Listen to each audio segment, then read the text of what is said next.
Like, comment, subscribe, and let's do this. Today, I'm going to tell you 3 medical mysteries. And all of these stories end with diagnoses that are so bizarre, they'll leave you thinking, I didn't even know that was possible. But before we get into today's stories, if Man, you're a fan of the he looks so different. I guess it's because he shaved his mustache, but he looks so young. That caught me off guard. He looks so different. Today, I'm It's going to kind tell of you 3 weird. medical I'm not mysteries. used to And it. all of these stories end with diagnoses that are so bizarre, they'll leave you thinking, I didn't even know that was possible. But before we get into today's stories, if you're a fan of the strange, dark, and mysterious delivered in story format, then you've come to the right place because that's all we do, and we upload 2, 3, even 4 times every week. So if that's of interest to you, please offer to do the like button's laundry. Don't tell them you're going to do their laundry in their dishwasher. Also, please subscribe to our channel and turn on all notifications so you don't miss any of our weekly uploads. Okay, let's get into today's stories. Let's go! And it's been a while since I've reacted to MrBallen. I think 2 weeks or something like that. The leak! One morning in 2017, a 25-year-old man named Watanabe Takuya stumbled into the Keio University Hospital in Tokyo, Japan. Takuya felt sweaty and feverish, and his head was pounding, and he also had one hand kind of cupped over his right ear because his ear was literally leaking fluid. But Takuya was not scared by these symptoms. Instead, he actually felt sort of annoyed because this was actually not the first time these symptoms had happened to him. So Takuya had this long history of something known as cholesteatoma, which is basically a recurring cyst that grows deep inside the ear canal. When he was a teenager, he'd had multiple surgeries to have this cyst removed and keep it from coming back. And for almost a decade now, it had seemed like the surgeries had worked because the cyst had stayed gone. But about 2 weeks earlier, he'd begun having this constant drainage coming out of his ear, which was, a sign that the cyst was back. Now, when this began happening, initially he had sort of put off going back to the hospital, but now he was pretty sure the cyst had caused him to develop an ear infection, which would now explain his fever and his headache, and so here he was. So Takuya made his way to the check-in desk at the hospital with one hand still kind of keeping the liquid in his ear. And as he's standing there, he explained his symptoms and his medical history to the receptionist, who nodded, took down all of his information and quickly admitted him to the emergency room. About half an hour later, Takuya was laying in his emergency room bed with his eyes closed because the light in the room was so intense it was, making his headache worse. But even with his eyes closed, he knew there was a hospital doctor standing right beside his bed. And he listened as the doctor went over the results of some of the tests they had run. The doctor said that based on Takuya's medical history and the fluid clearly leaking out of his ear, they were pretty sure that he was right and that his cyst had returned and led to what was now a severe ear infection. He said that very likely Takuya would have to have another surgery to get rid of the cyst again. But the doctor didn't want to operate just yet because he said they had an even bigger problem to deal with first. Based on the preliminary blood tests, the doctor said it looked like Takuya's ear infection had gotten so bad that the infection had actually spread to the tissue surrounding his brain. And this was obviously extremely dangerous, primarily because it could lead to permanent brain damage and even death. And when Takuya heard this, on one hand, he was obviously shocked. This was more than he expected, of course. I don't want to spoil it, but I think I think the liquid that's going outside of his ear is potentially liquid from the brain itself. It's literally just leaking out. I forget what the liquid is called. Sometimes it goes out of your nose. In most cases, I've heard of cases where it was leaking from people's noses and all that. But if I were to guess, that's what it is. I may be wrong, but let's hear what he has to say. But more than that, he just felt mad at himself. because he knew that if he hadn't waited so long to come to the hospital, this infection likely wouldn't have gotten this bad. I mean, he's known about this for 2 weeks. He just kind of didn't want to deal with it, and now it was obviously much worse. But regardless, it was too late now. So Takuya, despite the light, opened up his eyes and he asked the doctor, what could they do? And the doctor said they were going to have to admit him to the hospital, not just the emergency room, and start him on a very powerful dose of antibiotics. 2 weeks later, Takuya was still in the hospital. And at this point, he was actually lying on his back and he was being basically rolled inside of a CT machine, which basically is like this big white ring that goes over your head and it scans the inside of your head. So by this point, the antibiotics he'd been prescribed had worked and Takuya's infection had been cured. But despite that, his ear was still leaking fluid on and off, not constantly, but it was definitely still happening. So because of that, hospital doctors had ordered this CT scan specifically so they could look inside of Takuya's head and basically map out exactly how they were going to operate on his ear. Takuya laid perfectly still for about 5 minutes while the CT scan machine took pictures of the inside of his head. And then when it was done, a nurse pulled him out and then led him back to his hospital room. And then a little while later, a hospital doctor came into the room holding some papers, and the doctor told Takuya that, based on the CT scan he had just done, he actually didn't need another surgery on his ear. And immediately, Takuya felt so happy and so relieved because he thought, another surgery was practically inevitable. But that happy feeling only lasted for about a second. Because then the doctor, who, just delivered this news, sort of shifted and had this really troubled look come over his face. And they told Takuya that, well, the reason you don't need another surgery is because there is no cyst in your ear at all. The real problem that was causing all of your symptoms was much, much worse. Then, from his stack of papers, the doctor handed Takuya an image from the CT are those scan. cavities? When Takuya looked at it, he could not believe what he saw. It would turn out Takuya had an extremely rare condition called Gorham-Stout disease, which is more commonly known as vanishing bone disease. It happens when a person's body just randomly starts breaking down and consuming their own bones. And in Takuya's case, his skull was now literally disappearing, almost like a melting ice cube. And that fluid that was leaking out of his ear was brain fluid that was now basically flowing through So I was the right. holes in his skull.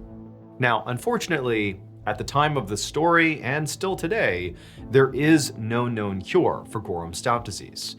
The best doctors can do is basically plug up the holes where they begin to disintegrate. And that's exactly what they did for Takuya. They used this special glue and literally kind of plugged up the holes in his skull.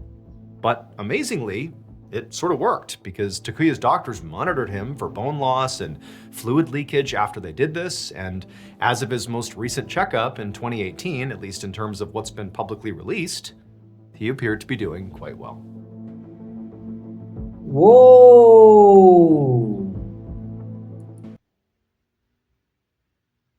Oh my god. It's literally disintegrating. I've never seen anything like this. That's crazy. That's so crazy. It's even giving me chills.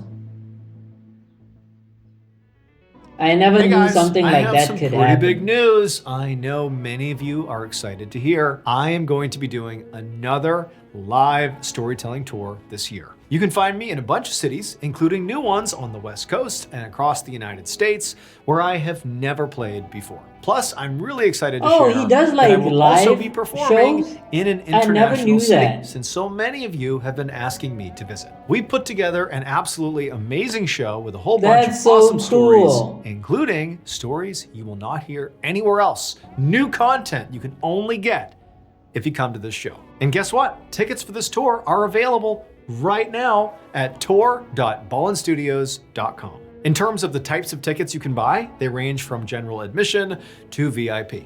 Again, that's tour.ballenstudios.com. I'm also going to be giving away a trip to meet me at one of my live shows. And so if you want to enter for your chance to win, Man, that's so cool. And different too.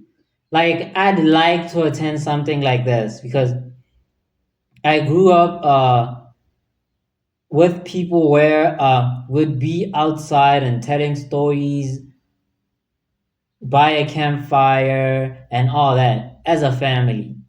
But attending something like I love to hear like people telling stories of things that happen, even if they're like myths, I'd still want to hear them. So this is very different. I've never heard of anyone doing this. I'd love to attend something like this. Win that, all you have to do is donate to win at fandiem.com/MrBallen. Again, that's If somebody has FANDIEM.com attended these, /Mr. Ballen. please Get put your your tickets and experience in enter the the sweepstakes comments. today. I I'd can't like wait to to know see you how at it the show. was. The seventh time. One afternoon in late January of 2018, a father named Dan Levitas stood inside the bathroom that his 3 kids shared inside of his house in Madison, Wisconsin. Dan grabbed his kids' toothbrushes and threw them right in the garbage. Then he sprayed the counters, the sink, the mirror, basically every surface he could see with disinfectant and began wiping everything down. So Dan was doing this because he, his wife, and their 3 kids all had strep throat. And according to their doctor, the best way to get rid of it was basically to have everybody take antibiotics and to deep clean the house to get rid of all the bacteria that had caused the infection. However, as Dan, followed protocol and scrubbed down the bathroom counters, he felt sort of frustrated because this was not actually the first time that his whole family had come down with strep. Over just the last 4 months, his whole family had gotten strep 6 times. And no matter Damn. how many antibiotics they took or how many times they deep cleaned the house and all the bathrooms, it's like they always got sick again. I'd be And going this was really insane. baffling to Dan because he was actually a biologist, and so he knew a lot about bacteria. And he'd already explored practically every option for where this repeated strep infection could be coming from. Nobody else at his or his wife's work was getting sick, and neither was anybody at his kid's school or daycare. So he Now, sir, have you considered selling your house? If everything is not working, I think the logical conclusion would be the house itself is doing that. So I would have sold it. But I guess if it's within a month, you wouldn't even be thinking about that. So this pretty much makes sense, I'd say. Hey, if it was me, I would have sold it. But I guess you'd have to uproot your whole life and everything. So it's not as easy of a decision as I make it out to be. So there is that. already And he explored has a practically family. every option for where this repeated strep infection could be coming from. Nobody else at his or his wife's work was getting sick, and neither was anybody at his kid's school or daycare, so he knew it couldn't be coming from any of those places. But this didn't make any sense either, because each time they got strep, all 6 times, Dan and his wife, systematically disinfected like the entire house. I mean, really overboard, cleaning every surface. So if there was bacteria somewhere in the house, it had to have been cleaned up by now. But it was like somehow the bacteria was surviving the disinfecting. He just didn't know where it could be.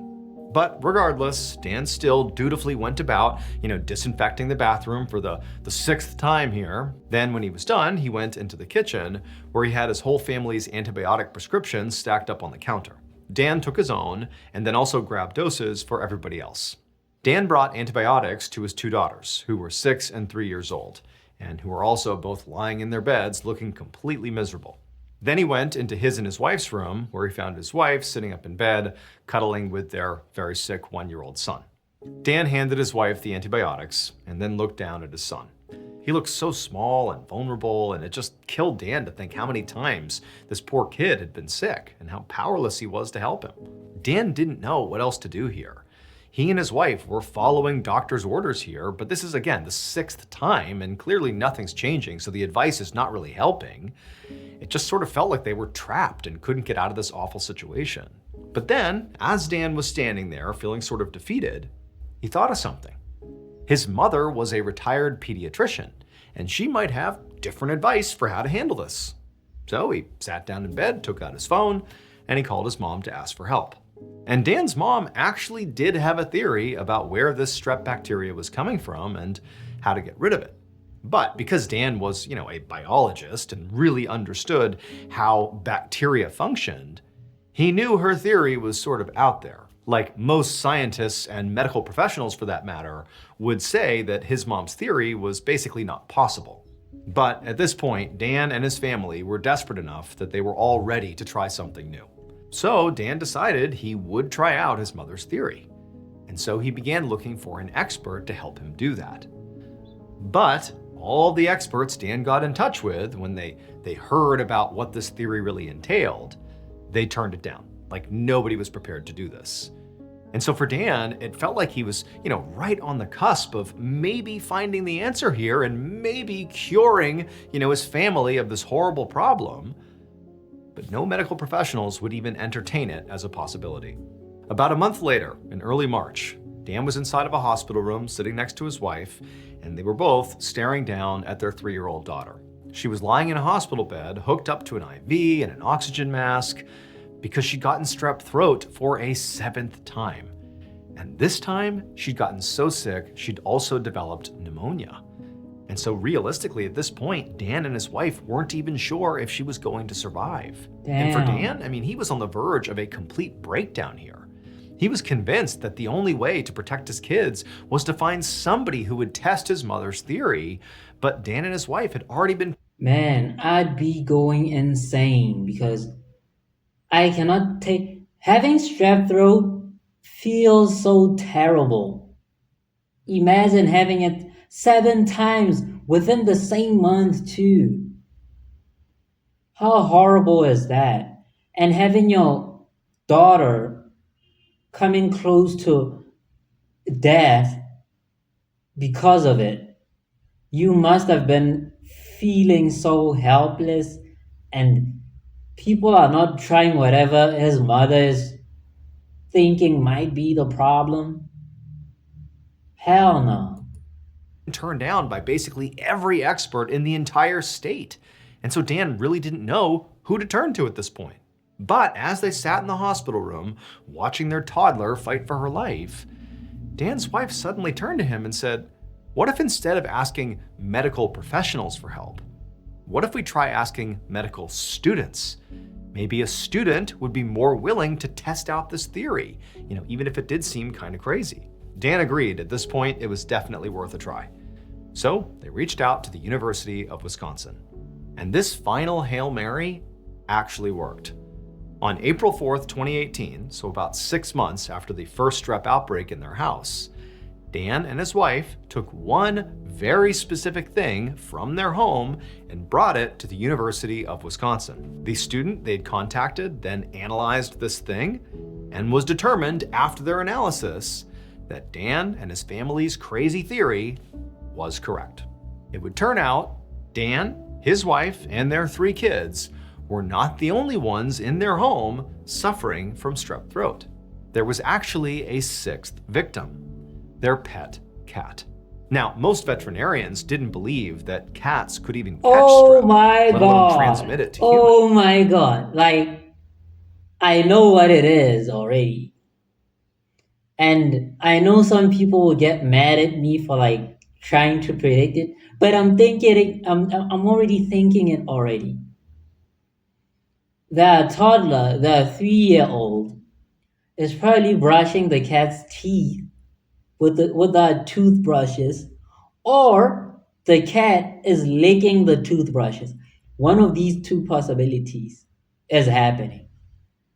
That's how it's happening. So they all refused to test the family's cat. That's why they kept saying no. It was not until Dan contacted the University of Wisconsin Veterinary School that a student finally agreed to do it, and lo and behold, the test came back positive for the exact same strain that the family kept on catching. Their cat kept giving them strep. Dan's 3-year-old daughter would make a full recovery from her pneumonia. And after another round of antibiotics, including antibiotics for the cat, and one more deep clean of the house, the family's strep throat finally went away for good. Umberto. So I was wrong. I was wrong. The death house. But that's crazy though.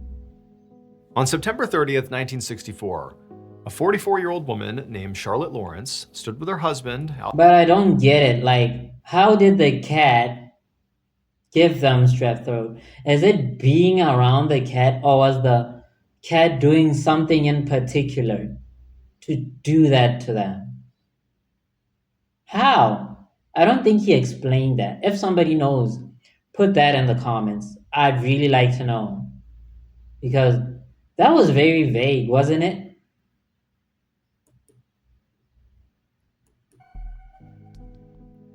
Or was On it September transferred 30th, by the cat 1964, coughing? a 44-year-old Or being woman around named them? Charlotte Lawrence stood with her husband outside the door to her parents' Charlotte apartment Lawrence. in a little city in southwestern Germany. Charlotte took a deep, shaky Charlotte. breath and then unlocked the door and stepped slowly into her parents' home. So Charlotte was here because both of her parents had suddenly died just a few days ago. They'd only been 70 and 76 years old, and they had both been in good health. But her father had suffered a massive heart attack right in their kitchen, and when her mother found him, she also had a heart attack, apparently out of shock. Now, Charlotte's mother had managed to Damn. call a doctor, but by the time the doctor arrived, both Charlotte's dad and mom were deceased. That's Now, sad. Charlotte and her husband had flown into Germany that morning from Wisconsin, where they lived. And up until this point, Charlotte really had been holding her emotions together. But now, standing in her parents' living room and looking around at all their belongings, it was like all of the grief just poured out of her and she just broke down and sobbed. So her husband, not really knowing what else to do, just turned on the TV and sort of guided Charlotte over to the couch and told her to sit down and rest for a bit before they had dinner. They actually had plans that evening with the next door neighbor. She was this elderly woman named Caroline, and Caroline had offered to come over and cook dinner for them. And also Charlotte's uncle, Dieter, planned to come over as well after dinner since he lived nearby. About 30 minutes later, Charlotte is still sitting on the couch, just kind of relaxing and watching TV. Caroline, the neighbor, showed up, and she showed up with 2 big bags of groceries, and she went right inside the house and right into the kitchen and began cooking. And pretty soon, the entire apartment smelled like comfort food, which made Charlotte feel, admittedly, a lot better. Eventually, Caroline called out that dinner was almost ready. So at that point, Charlotte got up, she went into the kitchen and sat down at the table next to her husband. And then, after the food was served, they all ate dinner together while they waited for her uncle, Dieter, to arrive. Not long after, Uncle Dieter arrived and knocked on the front door of the apartment. But after a full minute, nobody came to the door. So he knocked again, but there was still no answer. Dieter could hear the TV on in the living room, but he couldn't hear any voices inside or the sound of anybody moving around inside the apartment. And so after a couple of minutes, he just decided he would let himself in. As Dieter walked through the living room, he began calling out for Charlotte, her husband, and for Caroline. But still, nobody called back, and there was no sound of anybody moving inside the apartment. It was just totally still. And so Dieter, he couldn't help but feel a little apprehensive, like, this is weird. Like, where is everybody? What's going on? They were expecting me. He walked out of the living room and into the kitchen, and there he saw Charlotte, her husband, and Caroline all sitting at the table, eating their food. But something was wrong. All 3 of them were just sitting at the table, and their plates were, half eaten right in front of them, but nobody was moving. It was like they were all just kind of stationary, just kind of staring straight ahead. And so Dieter, he bent down and he was like, Charlotte, what's going on? What are you guys doing? But when he got a good look at Charlotte's face and Caroline's face and Charlotte's husband's face, his stomach just dropped and he backed away, totally horrified. What Dieter saw was so terrifying, so eerie, so awful. It actually made international news. And that apartment would even get a nickname, the Death House. Charlotte's parents did not just have spontaneous heart attacks on the same day and die. That's not what happened. It would turn out that toxic sewer gas had been leaking into the apartment through a broken pipe in the kitchen sink. That gas poisoned both of Charlotte's parents and caused their hearts to stop, basically at the same time. Whoa. Now, nobody thought to check for sewer gas poison, so Charlotte and her husband came to stay at her parents' apartment without any idea that the apartment was still full of this toxic gas. And so when Dieter finally came over for dinner, he found Charlotte, her husband, and Caroline all sitting around the kitchen table, sort of frozen there because they were dead. Dieter, fortunately, after seeing this, immediately left the apartment to go call the authorities, and it was that decision that ultimately saved his life. That's so insane. Thank you so much for watching. Let me know what you thought of today's episode in the comments. And remember, we have hundreds. That's crazy. I've never heard of anything like that. Yeah, I don't think I was trying to think about it. I don't think I've heard of anything like that. All these stories were insane. All three of them. Insane. I could, at least I was able to predict the first one, but the second and third one, I couldn't. I really couldn't. But this was a great video. If you want me to react to more MrBallen, any specific video, it doesn't matter if it's recent or it's from a long time ago, put the links to the specific video you want me to react to in the comments and I'll get to it. And on that note, thank you for watching and I'll see you on the next one.